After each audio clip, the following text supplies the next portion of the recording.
Eu não tô ouvindo tua voz. Por que é que eu não tô te ouvindo?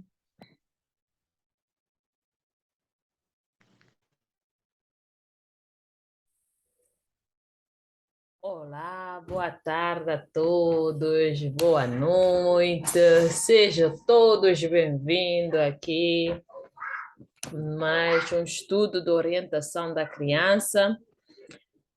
Pastor, seja bem-vindo para nós, para mais intercessoras, senta em casa, senta à vontade, que você seja toda bem-vinda. Então, para começar o nosso estudo de hoje, a segunda-feira, vamos ter o pastor Marcelo, que vai estar aqui conosco, que nós podemos aprender mais e pôr em prática, né? E quem puder, já sabes o que eu vou falar, né? A Andrea já abriu o dela, já está com o dela lá aberta. Então, vocês vão dizer sempre. Essa irmã aqui é muito chata quando dá boas-vindas. Ela manda sempre abrir as câmeras. Vocês sabem por quê, né? Quando vem os pastores, eu gosto que vocês abram a câmera, ele poder sentir que ele está em casa, que ele não está a falar sozinho, que ele pode ver o rosto das pessoas, pode conhecer. Muito obrigada. Já começaram a abrir as câmeras. É isso mesmo. Que Deus seja louvado. Vocês não abrem a câmera para mim, nem para a Andréa. Vocês abrem a câmera para Deus. É isso. Não precisa estar a arrumar o cabelo, não precisa estar ali a ajustar. É só sentar aí e ouvir. Quando a gente vai para o céu, gente, a gente não vai estar ali a arrumar o cabelo, a pôr o óculos, a pôr os coisinhas no cabelo. A gente não tem tempo para isso. A gente vai ter tempo é o quê? Estar ali sentar com Deus e aí a conversar, né? Então é isso que nós temos. Maria já abriu, tem a Ellen, ainda não abriu, Eliette, a Celia não abriu, se calhar estão ocupados a fazer alguma coisa. Eu vou dar um desconto. Depois, quando puder abrir as vossas câmeras, vocês abrem, tá bem? Então, seja bem-vindo, pastor, para nós. Muito obrigada por ter essa. Sim, filha, escreveu. Ok, filha. Uhum, uhum. Muito obrigada por ter estado para nós. Muito obrigada por ter aceitado o nosso convite. E agora eu vou fazer uma oração, pastor. Depois o tempo é dela. O tempo aqui é do Espírito Santo. Eu sei que você perguntou o meu tempo. Aqui não tem tempo. Aqui é o do Espírito Santo. É guia aqui o grupo da Mães Intercessora. Aqui quem guia é o Espírito Santo. Nem eu, nem a Andrea. Ninguém guia aqui. Aqui quem guia é só o Espírito Santo que guia esse grupo. Então, é isso. Então, quem puder, vamos inclinar as nossas frontes, vamos fazer uma oração.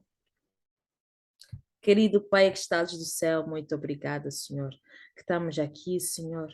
Muito obrigada por mais um estudo da orientação da criança, Senhor, que o pastor vem nos trazer e que nós podemos aprender mais e pôr em prática para os nossos filhos com amanhã, Senhor. Quando nós levamos os nossos filhos para o céu, quando Deus disse, onde estão os filhos que eu te dei, para nós respondermos, eles aqui, Senhor. Que o Senhor vem derramar o Espírito Santo no pastor, tudo o que ele vem falar, que não vem dele, mas sim que vem de ti, Senhor. Vem estar com cada uma janelinha aqui representada, Senhor, que o Senhor vem estar com aqueles que estão a passar por alguma dificuldade, algum problema, Senhor, que o Senhor vem estar com eles, vem estar a derramar uma bênção especial entre eles, vem estar com aqueles que estão na camas dos hospitais, Senhor, aqueles que estão doentes, Senhor, aqueles que têm filhos com problemas, Senhor, vem estar a eles sabedoria e entendimento para crescer eles nos teus caminhos, Senhor. Eu sou muito grata, Senhor. Eu peço por para mim, Senhor. Quero pedir oração para o meu filho mais pequeno, que não está se sentir bem, Senhor. E que também eu sou muito grata, Senhor, por mais um ano de vida que o Senhor concedeu à minha filha também, Senhor, que o Senhor vem estar com ela e vem me dar sabedoria para continuar, eu e o meu esposo, para continuar a crescer, sempre nos seus caminhos. Vem estar com cada um aqui, Senhor, e que elas já vêm entrar depois, ou que elas já vão assistir lá no YouTube, Senhor, que o Senhor vem estar com todos eles. E por amor do Senhor Jesus, nós oramos. Amém. Pastor, agora é consigo. O tempo, como é que eu disse você, o tempo é do Espírito Santo. Fica à vontade, senta em casa. Obrigado. Fico muito feliz em poder estar com vocês, especialmente porque é um tema que eu gosto muito. Desde do início do meu ministério, eu sempre procurei trabalhar com famílias e principalmente com crianças, né?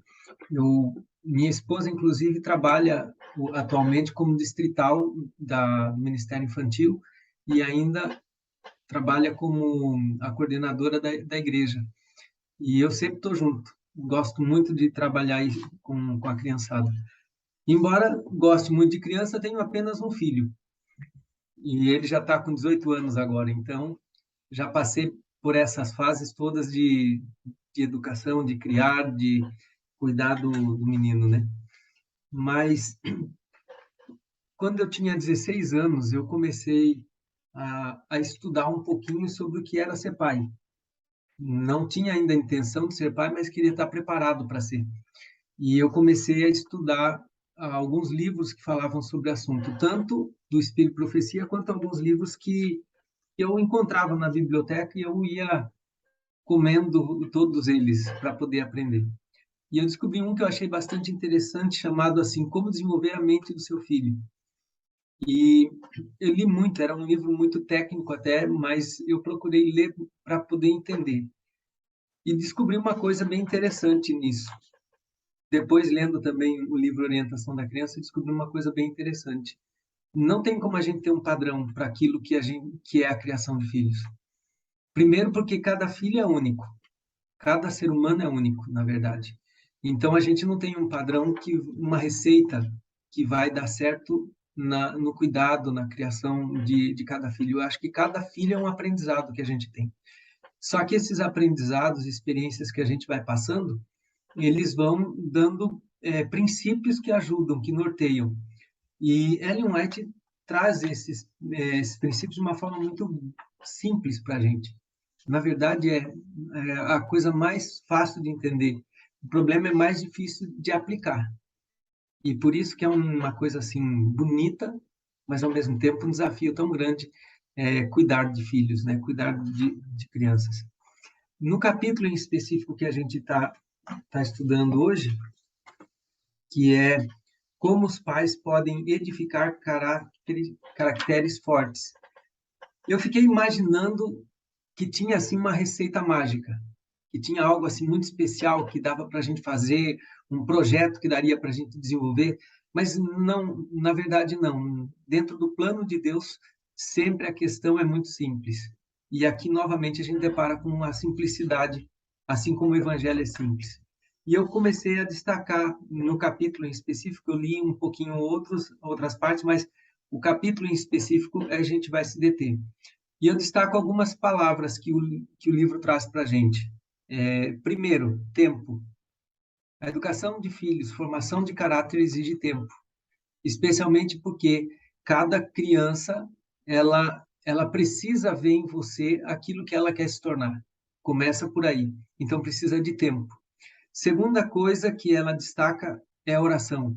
Bom, a oração eu acho que é redundância a gente falar, eu acho que até é uma simplicidade da gente falar, mas ela repete muito isso.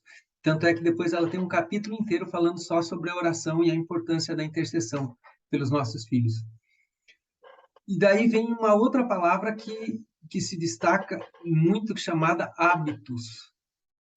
E às vezes a gente não presta muita atenção nisso. Eu acho que ela se destaca aqui para a gente porque é uma coisa que é necessária e a gente quase não presta muita atenção nela, mas são os hábitos que vão formar, de fato, o caráter. A quarta palavra que se destaca no capítulo, disciplina.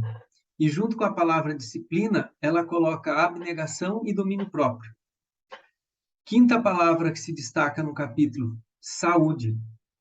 E quando ela fala de saúde, ela envolve várias coisas, inclusive o exercício físico, a questão da alimentação e o alimento para a mente. E então ela vem falar sobre orientação. Sim, os pais precisam orientar. E ela até fala de vigiar os filhos, e não apenas de dar orientação, mas vigiar mesmo, acompanhá-los de certa maneira. E uma outra palavra que eu não esperava encontrar no capítulo, mas que tem, que são metas, ou alvos elevados. Então, essas palavras se destacam nesse capítulo. Então, você quer ter desenvolver um caráter forte nos seus filhos, são essas as palavras, o segredo está nela. E vocês podem perceber que são coisas simples e coisas comuns que é da parte da vida da gente. A questão é que a gente precisa, muitas vezes, fazê-los de uma forma intencional. A maior parte das coisas a gente faz não intencional. E é por isso que, quando ela destaca isso, fica mais claro que formar um caráter forte não é tão difícil e faz parte do dia a dia da gente. Agora, é lógico que, mesmo assim, tem alguns desafios. Então, vamos pensar em algumas coisas aqui, antes da gente falar um pouquinho mais sobre essas palavras. O que é caráter? A palavra caráter, ela muitas vezes se confunde com a palavra personalidade. E sempre existe uma discussão muito grande, até mesmo no meio da psicologia, às vezes há um destaque para uma coisa e para outra, mas eu pude perceber aqui, especialmente pelo autor Emerson, deixa eu me lembrar aqui o nome dele, o Emerson Machado, ele, escrevendo sobre a questão da personalidade e do caráter, ele destaca o seguinte: personalidade é algo variável e adaptável, e ela é algo inerente do ser humano, mas ela envolve aspectos físicos, envolve temperamento, envolve as habilidades que a pessoa tem, os juízos de valor que ela se dispõe, e até mesmo as disposições ligadas à pessoa. Ela está mais relacionada a isso, aspectos psicológicos, físicos que a pessoa tem. Caráter é algo fixo, porém construído ao longo da vida. E eu achei muito interessante isso. O caráter é algo fixo, porém construído. Está mais relacionado à questão moral e valores que a pessoa tem. E nós estamos falando justamente disso, não é da personalidade, mas não dos aspectos físicos, psicológicos e das habilidades que a pessoa tem, mas nós estamos falando do que a pessoa é em si, caráter, que é aquela questão fixa, mas que pode ser construída durante a vida. Para ficar um pouquinho mais claro assim a ilustração, fazer uma ilustração, o caráter nós podemos dizer que é como uma árvore grande, onde ela tem a raiz, que ela fixa na terra, e o caule dela vai crescendo, mas ela continua crescendo. E com o passar do tempo, ela começa a ter galhos, dos galhos vêm as folhas, das folhas aparecem frutos, flores, depois frutos. Então, isso seria o caráter, essa coisa que é construída ao longo da vida, e ela nunca para de crescer. Há uma construção durante a vida toda. E é sobre isso que nós estamos falando. Quando a gente fala, então, sobre a questão do caráter, o caráter está envolvido principalmente com o tempo que os pais gastam com os filhos, dando não somente o seu exemplo, mas dando de si para eles. E não tem jeito, a gente sempre vai perceber em algum momento, por mais que nossos filhos tenham a sua individualidade, que de alguma forma eles também têm muito de nós. Até mesmo aqueles aspectos que nós não gostamos às vezes de nós, ele apresenta de certa maneira, e a gente vê esse reflexo nosso na vida dos nossos filhos, porque eles ficam sempre atentos àquilo que nós somos, falamos e fazemos. E com isso vai se assimilando partes de nós, partes dos valores que nós temos, mesmo quando eles não gostam de algumas coisas que nós fazemos ou de valores que nós temos, ainda assim eles estão assimilando constantemente isso. Portanto, quanto mais tempo a gente passa com nossos filhos, mais a gente vai ter oportunidades de formar o caráter dele.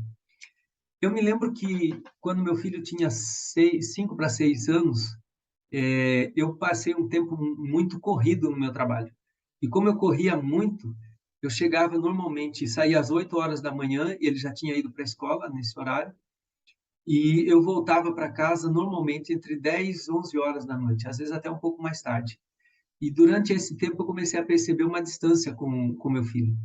E eu parei um pouquinho, pensei, falei, alguma coisa não está certo aqui.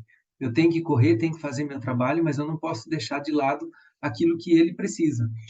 Então eu me programei para, no momento em que ele ia para a escola, eu poder estar junto com ele. E era o momento que eu conversava com ele, contava coisas, eu aproveitava contar histórias para poder colocar valores para eles. Inclusive a gente fez uma brincadeira onde nós contávamos histórias da nossa vida, da minha vida, da vida da minha esposa, e que envolvia o Gabriel, e nós falávamos para ele as histórias reais do que acontecia na nossa vida e procurávamos tirar uma lição para ele, de como superar, de como lidar com algumas coisas, de como ser honesto com as coisas, enfim, a gente ia trabalhando os valores nessas histórias. Só que essa história eram histórias reais, eram histórias nossas, mas que a gente contava como sendo outros personagens. Então a gente inventou o nome dos personagens. Invertemos os nomes. O meu nome, por exemplo, Marcelo, se tornou Olecran. E ele entendia que o pai na história era o Olecran. Ele era minha esposa, que chama-se Divina, se tornou a Ninide, que era sempre inverso do nome. E assim a gente contava as histórias, até que chegou um dia que ele virou para mim e disse assim: pai, eu acho que eu sei quem são essas pessoas. Na hora que ele falou aquilo para mim, eu falei: você sabe? Ele falou: sei sim. Eu sei que essas pessoas é você, a minha mãe e eu. Falei: como é que você descobriu isso? Ele falou assim: é porque ele parece muito com você. E eu achei interessante aquilo, como ele prestou atenção nas coisas, mas os valores foram ficando. A ideia que a gente queria passar foi ficando na cabeça dele. O interessante é que hoje ele já está com 18 anos, mas até hoje ele lembra das histórias que a gente contava. E outro dia eu estava conversando com ele e ele veio falar comigo e disse: pai, você lembra do Lecran? Eu falei: lá, lógico que eu lembro. Esse cara é gente boa, bonito, eu gosto muito dele e tal. E aí eu falei umas coisas assim e ele saiu rindo. Mas eu gastava esse tempo com ele para conversar. E à noite, quando eu chegava, normalmente chegava de um culto, chegava de uma visita, eu sempre me programei para chegar até às 9 horas.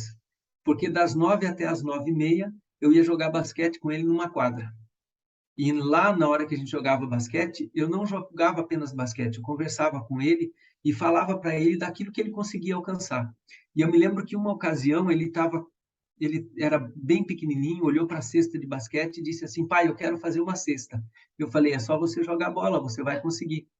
Aí ele olhou para mim e disse: não, eu não consigo, eu sou muito pequeno. Eu falei: você consegue qualquer coisa que você quiser, se você tentar.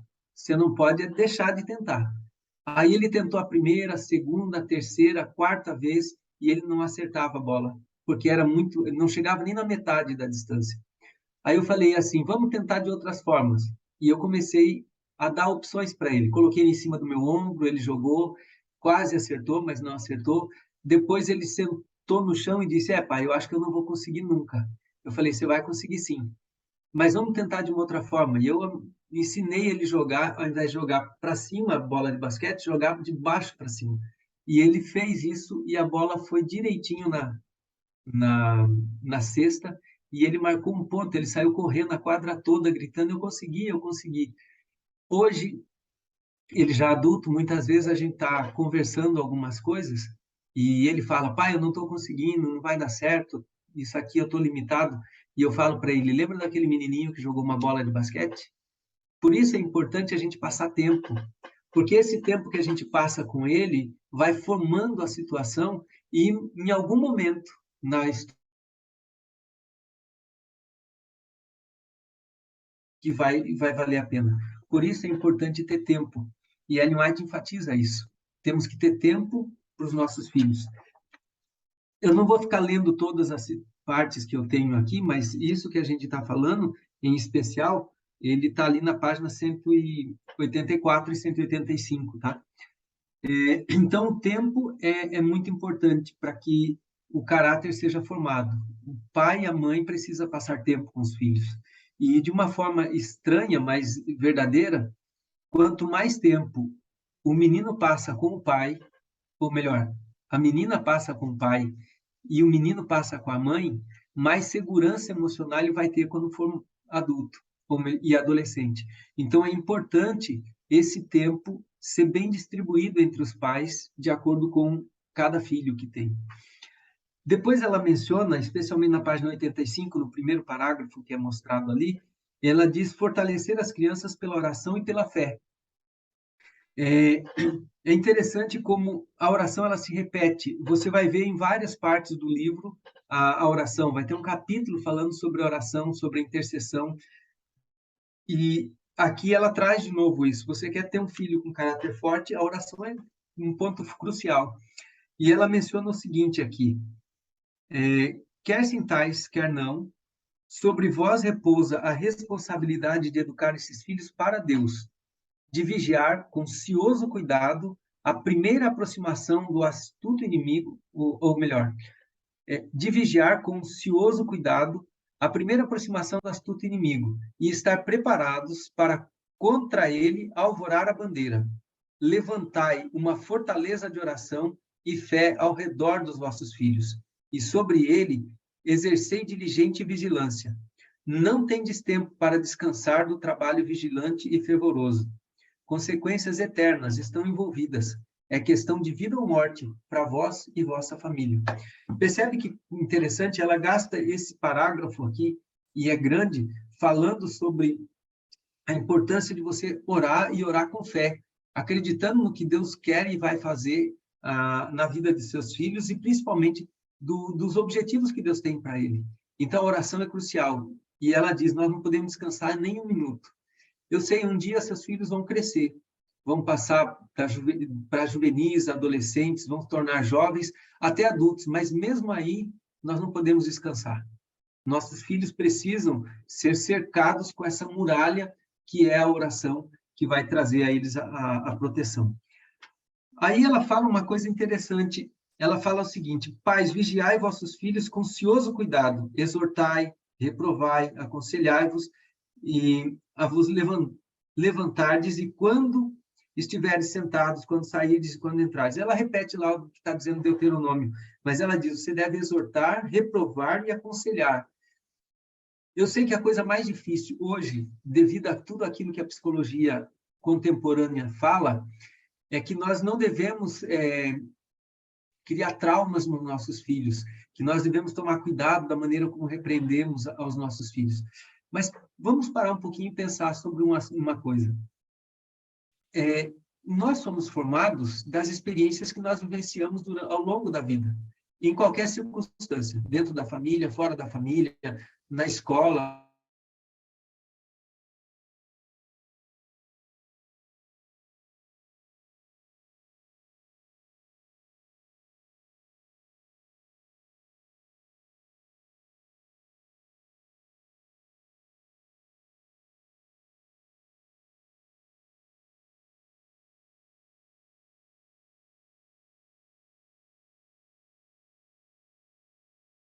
Creio que voltamos. Está todo mundo me ouvindo? Ok. Vou seguir, então. Então, o que é ruim na nossa vida, nós falamos que isso traumatiza. Mas se a gente observar bem, a maioria de nós só somos quem somos por causa de traumas que nós tivemos. Mesmo as experiências ruins, elas ajudam a gente a dar um norte, elas nos fortalecem. Pode perceber que as pessoas mais resilientes hoje são aquelas pessoas que passaram por dificuldades maiores, que não foi fácil a vida.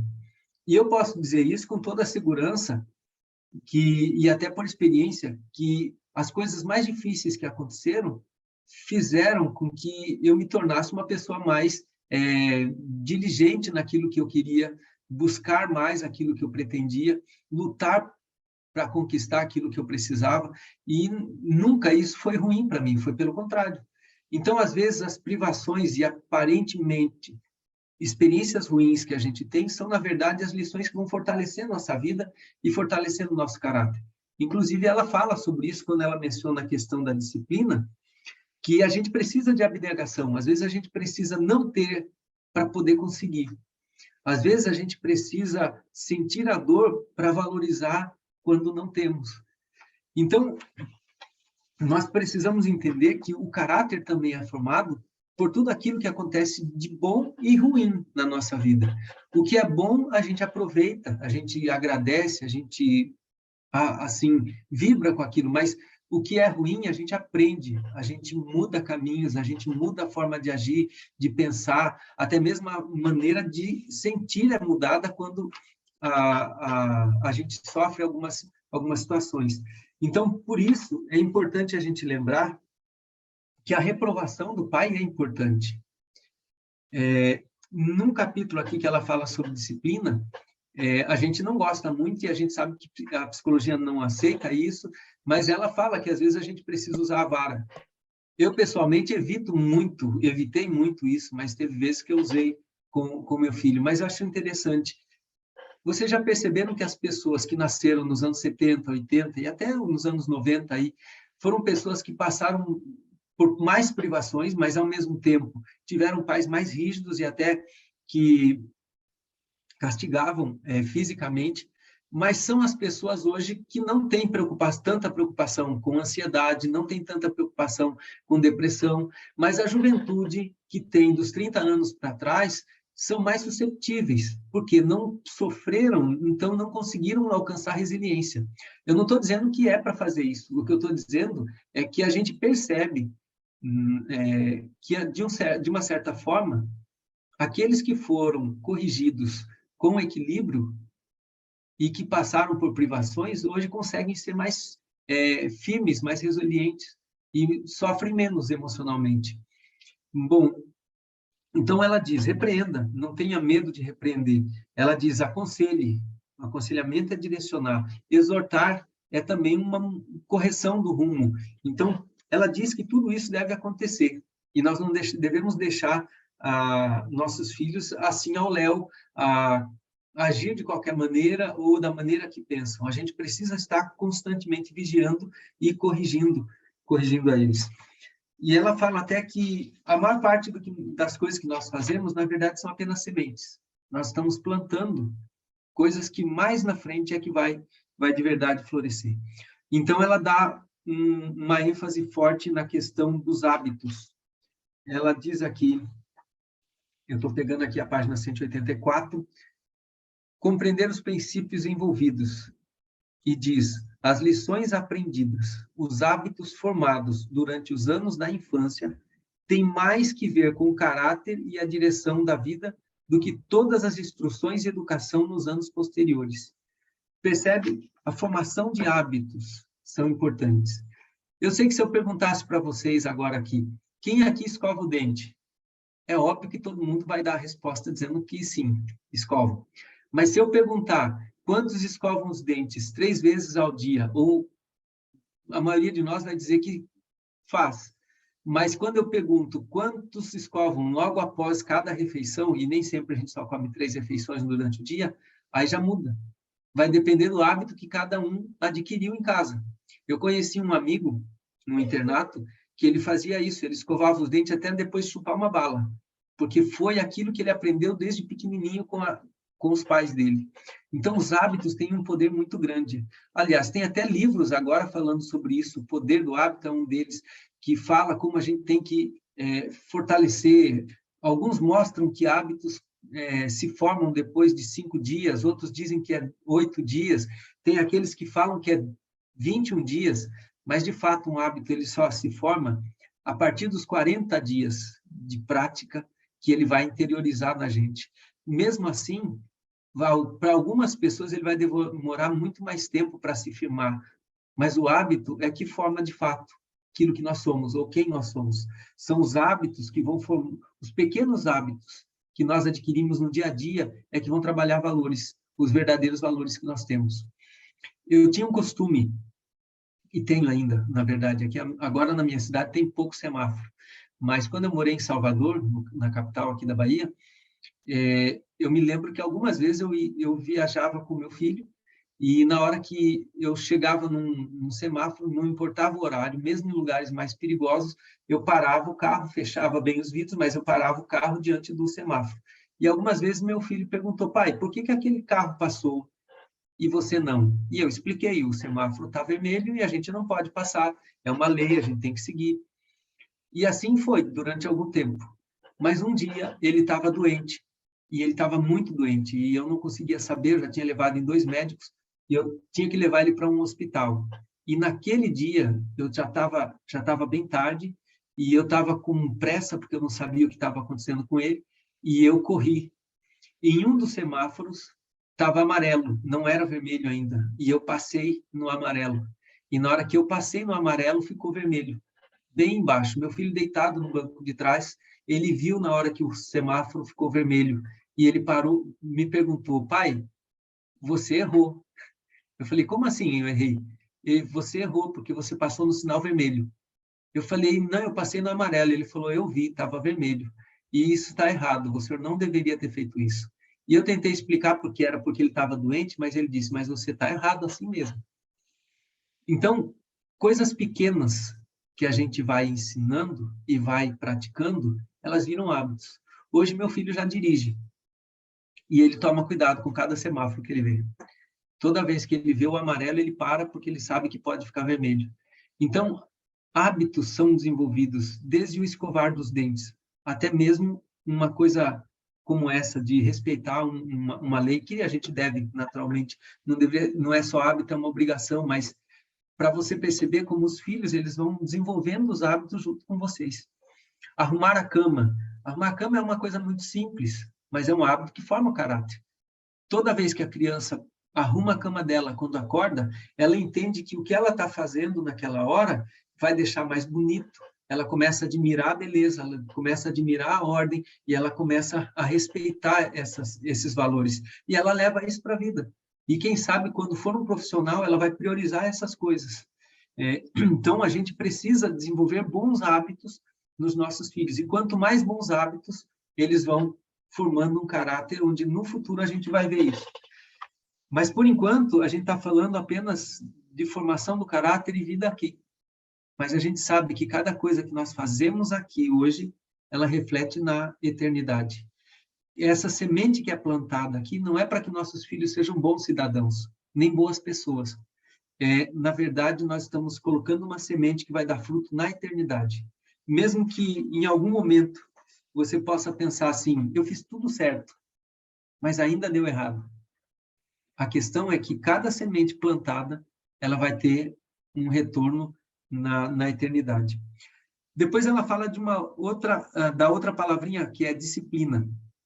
Agora, quando ela fala sobre disciplina, eu achei interessante o seguinte: não é disciplina no sentido de castigo, não é no sentido de você corrigir a criança, embora está inserido isso, mas é no sentido em você limitar e impor limites que são necessários. E quando a gente coloca os limites, isso é uma forma de educação muito importante. E, às vezes, a criança vai ficar emburrada, vai ficar chateada, vai querer reclamar, chorar. Mas, no entanto, essa disciplina, onde a gente mantém hábitos, mantém atitudes, vai fortalecer muito o desenvolvimento dela. Quer ver uma coisa interessante? A coisa mais comum hoje é a gente ver criança correndo na igreja. Eu vou falar dentro daquilo que nós conhecemos. E a gente vê que nas igrejas a criança quase não para. Mas por que uma criança quase não para quieto na igreja? Eu sei que é meio estranho a gente falar, porque, como eu disse, cada família é única, porque cada pessoa é única. Seja pai, a mãe ou os filhos, cada um tem sua unicidade nessa história. Então, tem a questão do próprio caráter, tem a questão da personalidade que envolve. Mas você pode notar que, de um modo geral, as crianças hoje são mais agitadas e não conseguem ficar quietas muito tempo. Então, elas ficam andando, correndo, provocando irreverência na igreja. Mas, ao mesmo tempo, a gente encontra algumas que não fazem isso. E a pergunta é: por quê? É somente uma questão de caráter ou de personalidade? é uma questão de temperamento da criança, por que algumas não ficam quietas e outras ficam quietas? E a gente vai descobrir uma coisa interessante, que está relacionada à questão que a gente já falou da oração. A maioria das crianças que não conseguem ficar quietas dentro da igreja, de um modo geral, não tem o hábito, e olha como entra o hábito, de fazer o culto em casa. As crianças que não param dentro da igreja, ficam fora da igreja, é porque às vezes não tem o hábito do culto familiar em casa. Então, o que acontece é essa pequena coisa simples, mas falha, que acaba atrapalhando, né? Então, por isso é importante a gente dar limites, sim. E onde a gente começa? Nas pequenas coisas. Eu começo no culto em casa. Eu começo a ensinar meu filho a importância dele ficar quietinho, reverente. Lógico, o culto não pode ser chato, nem um culto que a criança fique assim, enfadonha por ela. Mas a gente tem que fazer um culto, mesmo que seja rápido, mas aquele momento tem que ser um momento de reverência. Veja, é um hábito que vai se formando, é um pequeno hábito formado, mas que reflete depois na vida da igreja. Por isso, a gente tem que colocar os limites e mostrar para eles. Eu confesso que minha mãe, ela não é da igreja, mas desde pequeno ela procurou ensinar a gente a importância da gente reverenciar a Deus. Do jeito dela, mas ela ensinou isso. E ela dizia, quando alguém está rezando, a gente fica quietinho. Quando a gente entra numa igreja, a gente entra devagarinho para não fazer barulho.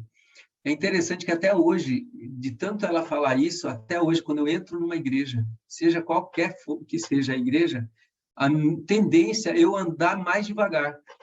Eu não consigo, eu posso chegar com pressa, mas na hora que eu chego na igreja, eu diminuo os passos. É curioso como esse limite que ela impôs para a gente, e lógico, foi de uma forma até meio dura, porque uma vez, quando a gente correu, ela deu um puxão de orelha que a gente lembra até hoje com carinho, aquela dor que a gente sentiu, mas é curioso como esses limites que ela foi impondo, foi formando. E hoje isso traz um benefício para mim como pastor na igreja, porque a maneira como eu vejo a igreja, como eu encaro a igreja, é uma maneira reverente, né? Então, a gente precisa impor limites.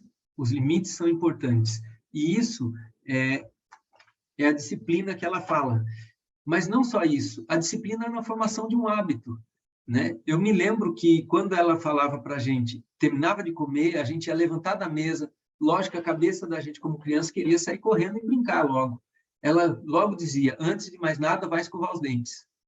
Depois, a gente parava um pouquinho para fazer outra coisa, ela logo dizia, olha, não esqueça dos dentes. Então, a gente sempre era lembrado. Então, ela ia colocando os limites. Outra coisa que ela sempre colocou para a gente, nunca chega em casa depois das 8. Isso quando a gente era criança, a gente ia jogar bola na frente de casa, mas não podia chegar depois das 8.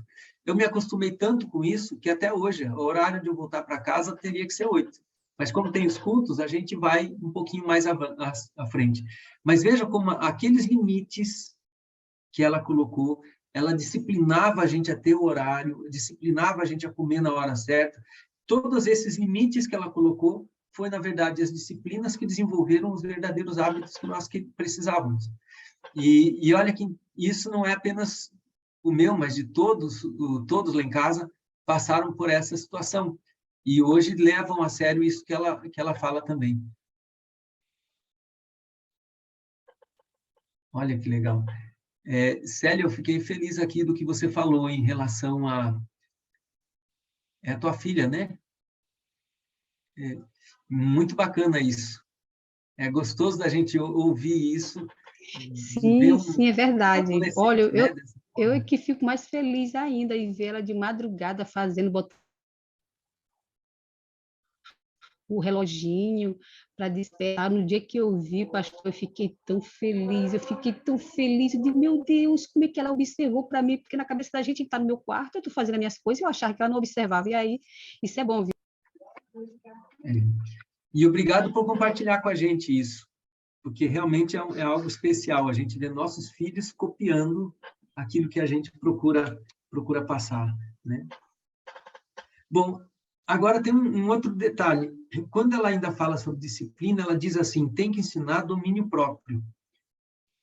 Isso é uma coisa muito complicada para a gente, porque é tanta, podemos dizer, tanta tentação que a gente tem em tudo, na alimentação, hoje nas mídias sociais, tantas coisas que aparecem que até nós mesmos adultos temos um descontrole para isso às vezes. E se a gente não tomar cuidado, a gente perde tempo com isso. Se a gente não tomar cuidado, a gente come de tudo. Eu me tornei vegetariano aos 16 anos. Não foi por questão religiosa ou por causa de saúde. Eu simplesmente vi que era melhor, vi que tinha benefícios e eu optei. Não é que eu não como carne, eu como carne se necessário, mas prefiro não comer. Foi uma questão de opção apenas. Mas, quando eu me tornei vegetariano, muitas vezes vinham algumas tentações.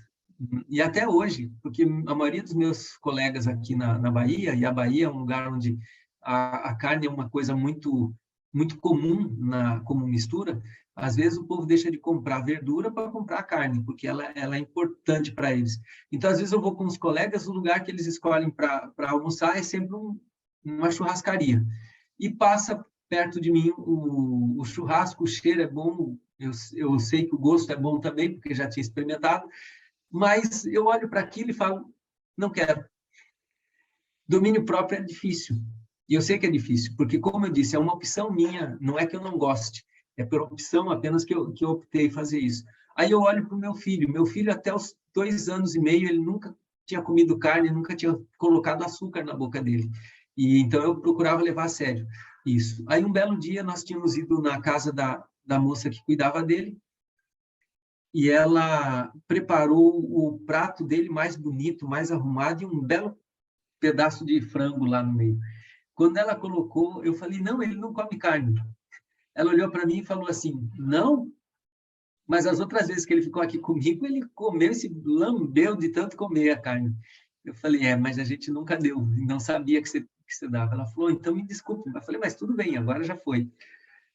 Aí o tempo foi passando, em casa a gente não come carne, mas quando meu filho vê um pedacinho de carne na casa de um irmão ou num restaurante, ele não perde tempo. E às vezes ele fala, pai, hoje eu vou ser vegetariano, não vou comer mais carne, vou parar. E ele para, fica uns 3, 4 dias, mas lógico, isso aqui em casa é comum. Mas quando chega aquele cheirinho gostoso que passa na frente dele, aí ele já fala, ô pai, não dá para resistir. Lógico, eu estou mencionando uma coisa simples, que não é um problema, mas há tantas coisas que é difícil a gente manter o domínio próprio, né? Para adulto é difícil, para os filhos é difícil. Doce, então, como é complicado a gente ficar sem comer o que é doce, o que é o chocolate, então, tem gente que não vive sem ele. Mas, percebe, há muitas tentações, e é por isso que a gente precisa exercitar o domínio próprio dos nossos filhos de pequeno. Porque se eles conseguirem exercitar, não que eles deixem de fazer, mas se eles conseguem, pelo menos, adiar aquela recompensa que eles têm, eles vão ter mais força moral depois. Então, percebe como essas pequenas coisas, que na verdade seriam comuns para a gente, mas que a gente precisa direcionar e dar atenção, que são importantes. Tempo, oração, hábitos, e hábitos se formam com disciplina, e a disciplina, ela precisa ser aplicada com abnegação, isto é, a gente deixar de lado algumas coisas para que possa depois alcançar, e o domínio próprio para resistir essas circunstâncias. Então, isso são coisas que formam um caráter forte e poderoso. Agora, tem mais 2 coisas que ela menciona e que a gente não podia deixar de falar. Primeiro, saúde. Por que a saúde é importante? Porque uma pessoa que não está saudável, naturalmente, ela vai ter uma afetação daquilo que afeta o corpo, afetar a mente. Porque uma coisa é tão ligada com a outra que não dá para separar. E toda vez que eu sinto uma dor, quando eu martelo o dedo e a unha dói, a primeira reação é a mente focar toda a atenção naquele único ponto do corpo. Porque o que atinge o corpo, a mente reage. Mas quando a gente também tem a mente afetada, muita preocupação, aquela correria do dia a dia, aquela ansiedade, naturalmente a gente vai reagir, o corpo vai reagir. E às vezes ele faz isso justamente para o nosso bem, para que a gente dê aquela pausa. Então, da mesma forma, quando a gente está construindo o caráter dos nossos filhos, ele precisa estar num ambiente mais saudável possível. Saudável fisicamente, saudável mentalmente e espiritualmente. Então, para que essas três coisas sejam desenvolvidas, e isso está na página 186 e 187, ela menciona isso, as capacidades físicas, mentais e espirituais devem ser desenvolvidas para formar um caráter devidamente equilibrado. Então, para que esse equilíbrio possa existir, essas três áreas têm que estar saudáveis. Só que, vamos falar a verdade, nós pais hoje temos uma dificuldade maior do que os nossos pais no passado. Nossos pais lutavam para colocar comida na mesa. E essa era a preocupação. A gente não ouvia falar de depressão, a gente não ouvia falar de ansiedade. A gente ouvia falar de preocupação. E cada dia tinha sua preocupação. Eu lembro que quando meu pai faleceu, eu tinha 5 anos. Meu irmão mais velho tinha 6. O menino mais novo tinha 1 ano e meio e a menina tinha 3 meses. A única coisa que minha mãe tinha na mente era a preocupação de colocar comida dentro de casa. Era só isso. Mas nunca ouvi minha mãe falar de eu estou depressiva, nunca vi ela falar de ansiedade. Até a solidão que eu sabia que ela passava, ela não dizia. Porque na cabeça dela, a única coisa que ela precisava era se preocupar em colocar o pão de cada dia. Interessante. De preocupação vieram todos esses outros nomes. Eu não estou dizendo aqui que eles não são, não têm sua importância. Tem. Tanto é que a gente vê uma sociedade que vive ansiosa e depressiva, de certa maneira. Mas o que eu acho interessante é que, nesse período, havia apenas preocupação, que não chegava nem a ser ansiedade. E o que nossos pais passavam para nós? Segurança. A gente via nossa mãe correndo para lá e para cá, arrumando uma coisa, arrumando outra, e ao mesmo tempo inserindo a gente, porque desde pequeno, desde os 7 anos, eu aprendi a cuidar tanto de uma casa, lavar a roupa, passar roupa, e até passar cera no chão, que hoje a gente quase nem faz mais isso. Mas ela ensinava a gente, com a preocupação que ela tinha, ela compartilhava isso com a gente. E o resultado? Nós crescemos sem saber o que eram problemas emocionais. O único problema emocional que a gente sentia ou passava na época era saudade, que é uma coisa assim que não dá para a gente evitar, porque quando a gente ama, a gente sente saudade. Então, a gente sentia saudade, a gente sentia medo, e lógico, era medo de assombração, porque sempre tinha alguém que contava história para a gente, mas nem medo de bandido a gente tinha, quase. Percebe? A gente tinha uma certa segurança emocional. E eu me lembro que, apesar de minha mãe ser pobre, ter 4 filhos para cuidar, ter que trabalhar na roça todos os dias, das 5 horas às 5 da tarde, havia uma tranquilidade, uma segurança, percebe? E isso formou 4 adultos hoje que estão tranquilos, que são tranquilos. Por quê? Porque a saúde mental ela é tão importante quanto a saúde física. Quando havia doença, era interessante como minha mãe tinha uma farmácia para tudo. E não era de médico, não. Ela não ia na farmácia normal, só quando era muito necessário. Ela tinha um chazinho para cada coisa. E a gente sarava. Mas o que sarava mais era a segurança que ela passava. E é incrível como a segurança emocional fortalece tanto o sistema imunológico que a gente consegue superar um monte de coisa que hoje parece ser um desastre, né, para a maioria das pessoas. Naquela época foi simplesmente uma coisinha a mais para a gente lidar, né? E então a saúde emocional e a saúde física elas acompanham e precisam ter. E a saúde espiritual, que é aquela fé, aquela confiança em quem é Deus. A gente nunca pode tirar isso dos nossos filhos. E eu sei que muitas vezes a gente vai se deparar com uma situação muito delicada. Essa situação é resposta à oração. Você já percebeu que nem sempre a gente tem a nossa oração respondida, infelizmente. Muitas vezes a gente ora, e a gente não consegue ver uma resposta como a gente espera. E às vezes isso frustra. A gente, como adulto, fica frustrado com oração não respondida. Inclusive, tem um livro chamado Ocupado Demais para Poder Deixar de Orar, e o autor fala o seguinte, que os motivos da gente parar de orar é oração não respondida, orações que são, como é que ele diz? Orações que são respondidas de maneira diferente do que a gente espera. Enfim, a ênfase dele é que quando a gente não tem uma oração respondida, a gente fica frustrado e não quer orar mais. A gente começa a diminuir a vontade de orar. E a gente passa por isso com os filhos, porque às vezes a gente fala, Deus pode tudo, Deus cuida da gente, Deus vai curar se a gente orar. Então a gente começa a colocar essas coisas para os nossos filhos e de repente a gente está orando, a gente está pedindo, eles oram junto com a gente, e uma pessoa que a gente amava tanto não curou da doença e acabou morrendo. E aí a gente tem que ter aquele processo todo de explicar para os filhos como é que funciona a oração e como é que Deus responde, às vezes, a nossa oração, para que eles não se frustrem. Mas, infelizmente, algumas vezes eles frustram. Por isso, a gente precisa fortalecer a fé dos nossos filhos, sendo claro com eles e mostrando a realidade de quem realmente é Deus. E é isso que fortalece a fé e nos traz uma fé saudável. E quanto mais cedo ele tiver uma fé saudável, melhor.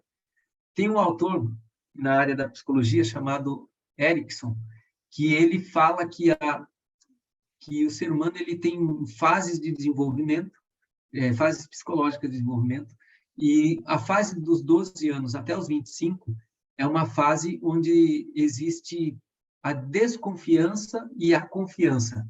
É o momento da adolescência onde cada pessoa ele pode, no aspecto da fé, ele fala no aspecto psicológico, que ele começa a confiar e desconfiar de todos, né? Do pai, da mãe, daqueles que estão ao seu redor, e a hora que ele faz conchavos para poder firmar a identidade dele. Mas, nesse contexto, o desenvolvimento da fé dele também é afetado, e a hora que ele desafia Deus ou desconfia de Deus, e a hora que ele firma a confiança que ele tem em Deus, ou então ele abandona. E é por isso que a maioria dos nossos filhos saem da igreja justamente entre os 14 até os 18 anos. E por que isso acontece? Porque, infelizmente, nessa hora pode ser que a fé deles, que não foi estruturada antecipadamente, ela seja abalada. Então, a gente precisa ensinar a verdadeira realidade da vida cristã. E quando eu falo da realidade da vida cristã, é que tem orações que Deus não vai atender. Mas os motivos não é porque ele não quer atender. Os motivos é porque muitas vezes a maneira como a gente pede é errada, outras vezes é porque o plano dele é muito maior do que simplesmente atender essa oração, né? E a gente pode citar exemplos como Jó, que teve a família toda, né, morta praticamente, mas Deus tinha um plano maior que a gente não podia ver. Então, mostrar que existe por trás da cortina algo muito maior do que o que a gente está vendo agora. Algumas vezes eu sento na cama com meu filho à noite, antes dele dormir, e eu sempre falo assim para ele, olha, você já está... Ele completa 18 anos dia 19 do mês que vem. Aí eu brinco com ele, olha, daqui a alguns dias você já vai ser de maior. E sendo de maior, você já pode ser preso. Então, você tem que tomar cuidado com o que você vai fazer. Aí ele fala assim para mim, não, pai, pode deixar que eu já sei. Aí eu sento com ele e digo assim, agora, mais importante do que você tomar cuidado com o que vai fazer lá fora, é você lembrar que por cada ação que nós temos, por trás disso tudo, existe uma luta entre o bem e o mal. Entre Deus fortalecendo a gente e existe também Satanás tentando destruir a vida da gente. Então, lembre que cada decisão que você toma, existe um contexto maior. E mesmo as nossas orações, quando a gente ora, quando a gente pede, quando a gente busca, pode ser que Deus não atenda a nossa oração, porque tem algo maior por trás disso tudo. Então, assim, a gente vai amadurecendo mais a fé na oração, para que eles não desistam da oração. Então, nós já, só reforçando, nós precisamos de tempo, nós precisamos da oração, nós importante os pequenos hábitos que vão formar os grandes hábitos, a disciplina, colocando os limites, para isso precisa de abnegação e também do domínio próprio. E aí vem a saúde, que a gente precisa trabalhar física, mental e espiritualmente nos nossos filhos.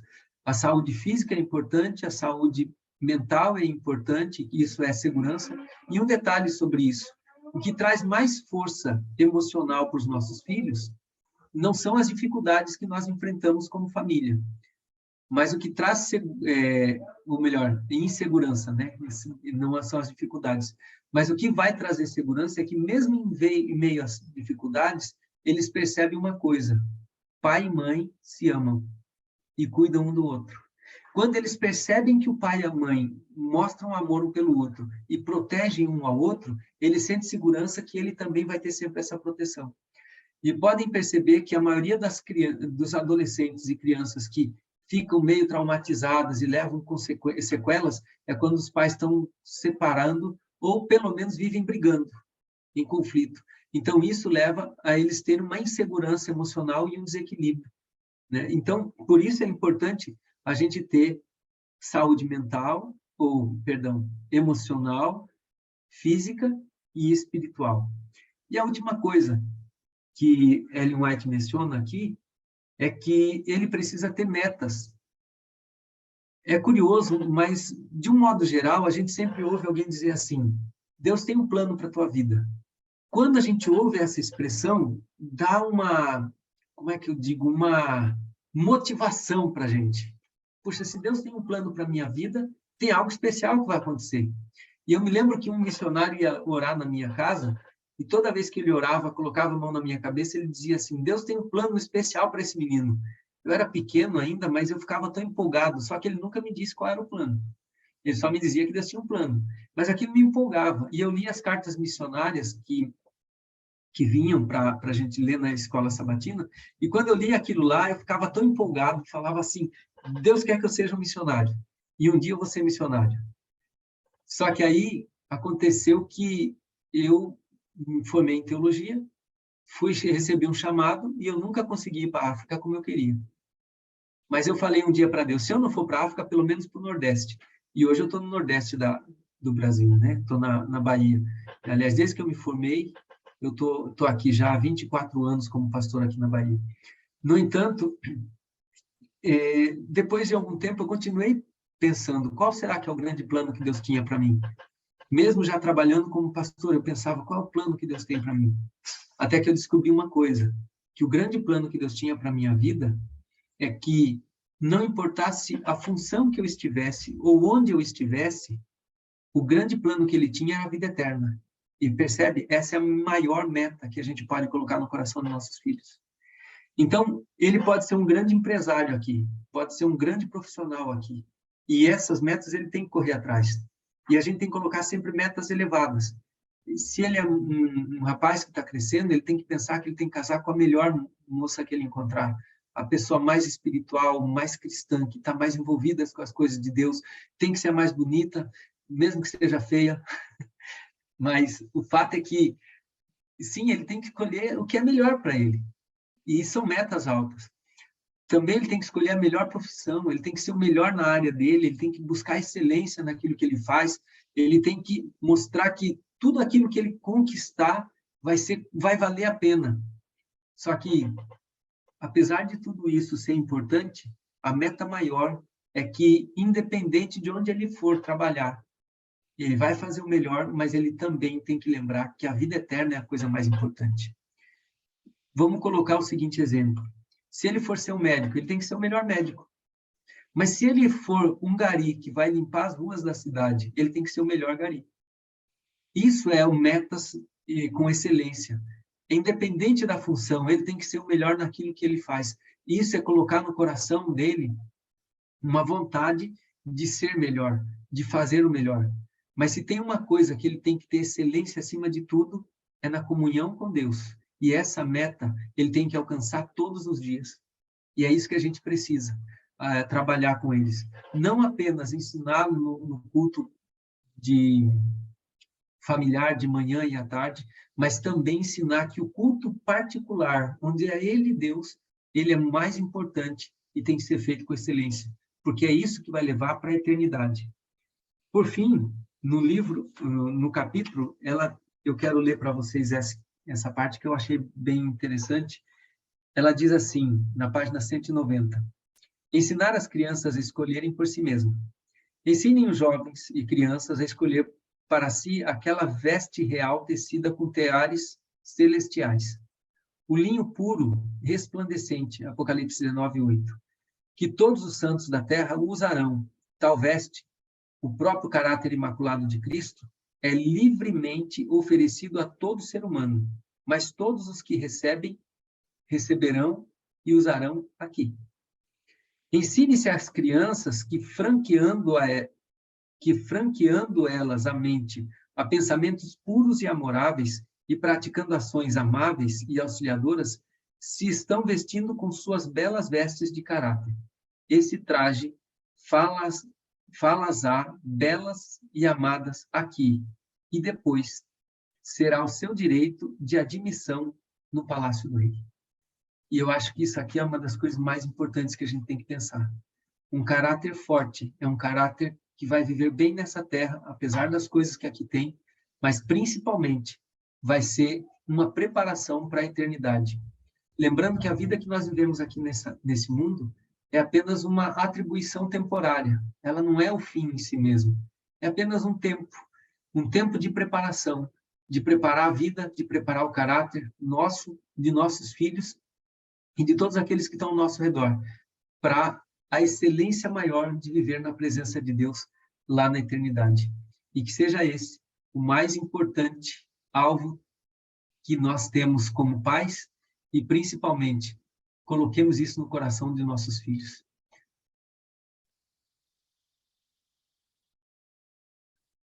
Eu reconheço, Célia, que isso é uma verdade, é uma luta, mas essa luta você não está sozinha, você está batalhando junto com Deus e agora você vê tua filha seguindo o teu exemplo. Ok, eu encerro por aqui. Tem algum momento para conversar, debater alguma coisa? Ou...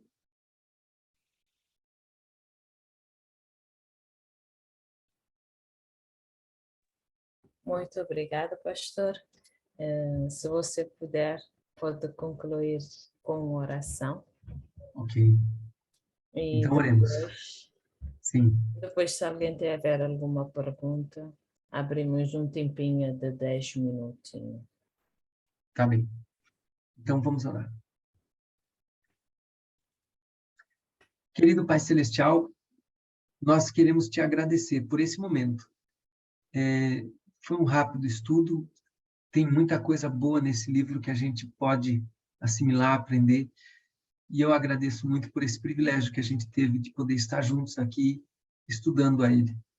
Mas eu quero também te agradecer, especialmente, Pai amado, porque esse grupo de pessoas que aqui estão, são pessoas que temem o teu nome e desejam, mais do que qualquer coisa nesse mundo, é viver à altura do padrão que o Senhor deseja para eles. E por isso querem refletir isso na vida da sua família, especialmente dos filhos.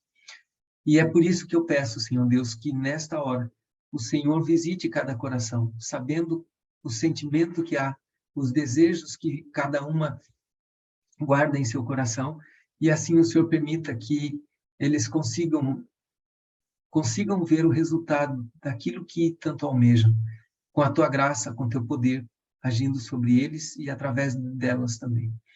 Eu também quero, Pai amado, te agradecer por este momento de cada segunda-feira ter essa horinha para podermos estudar, para poder orar, e assim, querido Pai, preparar melhor, não só a si mesmo, mas também a família. Numa olhada rápida aqui, eu percebi que a Célia tem o desejo de ver o esposo também unido a ela como um cristão devotado e se preparando para a eternidade. Ela diz: a luta é difícil, mas eu sei, Pai amado, que a luta sendo difícil, também a recompensa é maior. E o Senhor tem o poder de transformar vidas. E como sabemos que a intercessão ela tem um poder especial, porque se une à tua intercessão no Santuário Celestial. Nós oramos para que ela, em breve, possa dar o testemunho aqui neste grupo, de que o Senhor realizou o desejo do seu coração, de ver o seu marido unido a ela, na mesma fé, na mesma esperança, na mesma expectativa da tua volta. Assim eu entrego em tuas mãos cada pessoa que está aqui hoje, que cada um receba o teu amor e a tua graça sobre si, e também a certeza de que cada oração aqui feita, cada desejo no coração será atendido segundo a tua vontade. Por isso, nossa gratidão, mas agradecemos especialmente por causa dos méritos de Jesus Cristo e no nome dele. Amém. Amém.